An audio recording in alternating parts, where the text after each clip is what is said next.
ఈ పార్లమెంట్ సమావేశాల్లో ఎస్సీ వర్గీకరణ బిల్లును ప్రవేశపెట్టి చట్టబద్ధత కల్పించాలని ఎంఆర్పీఎస్ టీఎస్ జిల్లా కన్వీనర్ ప్రవీణ్ మాదిగ తెలిపారు.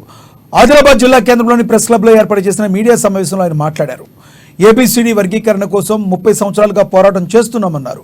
గతంలో విశ్వరూప మహాసభలో ప్రధాని మోడీ సైతం ఎస్సీ వర్గీకరణ బిల్లు కోసం కమిటీని వేస్తామని హామీ ఇచ్చారన్నారు. ఇచ్చిన మాట ప్రకారం వెంటనే పార్లమెంట్లో బిల్లును ప్రవేశపెట్టి చట్టబద్ధత కల్పించాలని డిమాండ్ చేశారు.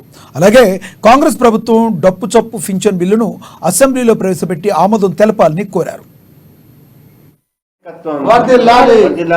రాష్ట్ర అధ్యక్షులు మేడి పాపన్న గారి పిలుపు మేరకు ఈరోజు ఆదిలాబాద్ జిల్లాలో ఎంఆర్పీఎస్ మా యొక్క లక్ష్యం ఏంటంటే ఏబిసిడి వర్గీకరణ కోసం 30 సంవత్సరాల నుంచి పోరాడుతూ ఉన్నాం.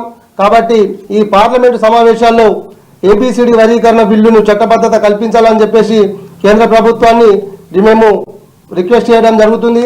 విశ్వరూప మహాసభలో పోయినసారి నరేంద్ర మోడీ గారు వచ్చి తప్పకుండా మీకు వర్గీకరణ చేస్తానని చెప్పడం జరిగింది. కాబట్టి ఈ పార్లమెంట్ సమావేశంలో ఆ వర్గీకరణ కూడా జరిపించాలని చెప్పేసి మేము కోరుతా ఉన్నాం.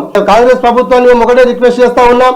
ఏదైతే డప్పు చెప్పు పెన్షన్ ఉందో ఇంతకు ముందు ఉన్నటువంటి ప్రభుత్వం అసెంబ్లీ వరకు వచ్చి ఆపేయడం జరిగింది. ఇప్పుడు గౌరవ ముఖ్యమంత్రులు రేవంత్ రెడ్డి గారిని మేము కోరుతా ఉన్నాం. ఎందుకంటే ఆ యొక్క మెయిన్ సమస్య కాబట్టి డప్పు చెప్పు పెన్షన్ ని కంపల్సరీ ఈ అసెంబ్లీ సమావేశంలో కూడా బిల్ ప్రవేశపెట్టాలని చెప్పేసి కోరుతా ఉన్నాం.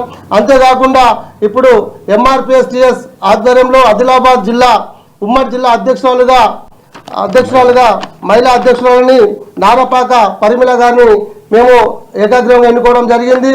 అదేవిధంగా గొడిసెల